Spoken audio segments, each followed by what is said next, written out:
Hospital తీసుకెళ్ళాలి. ఓ 50 రూపాయలు కావాలన్నా. 50 రూపాయలు కావాలా? హాస్పిటల్ తీసుకెళ్తావు కరెక్టే, అక్కడ డాక్టర్లు చూస్తారు కరెక్టే, అంటే పంపించేస్తారా? మందులు రాస్తారు కదా, మందులు కొనాలి కదా, మందులు కొనాలంటే డబ్బులు కావాలి కదా, అప్పుడు నా దగ్గర పరిగెట్టుకుంటూ వస్తావా? ఎంత కావాలో అడగరా? ఒక 100 రూపాయలు కావాలన్నా. 100 రూపాయలు సరిపోదు కదా? టీ వాడు చెప్పు.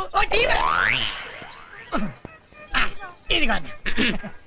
ఇప్పుడు హాస్పిటల్ తీసుకెళ్ళావు, మందులు రాసి ఇచ్చాడు, కొన్నావు. మరి ఆ పేషెంట్ కి బిస్కెట్ లో ద్రాక్ష పళ్ళు ఏవోటి కొనాలి కదా, కొనాలంటే డబ్బులు కావాలి కదా, అప్పుడు పరిగెట్టుకుంటూ నా దగ్గరికి వస్తావా? నన్ను అడగరా?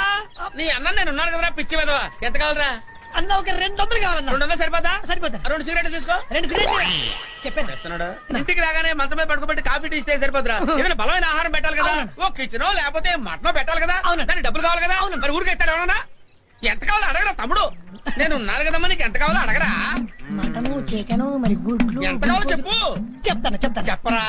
ఒక 500 కావాలన్నా. 500 సరిపోతా? సరిపోద్దన్నా. నీదెంత గొప్ప మనసు అన్నా. కన్నుడి తర్వాత నువ్వే అన్నా. అన్నా అన్నా నువ్వు నోరు తెరిచి 500 రూపాయలు అడిగితే ప్రస్తుతం నేను 5 పైసలు కూడా ఇచ్చే పరిస్థితిలో లేనురా. 5 పైసలు కూడా ఇవ్వలేవా? ఇవ్వలేనురా. డబ్బులు లేవా? లేవురా. అదేట్రా? నీ బతుకు జడ.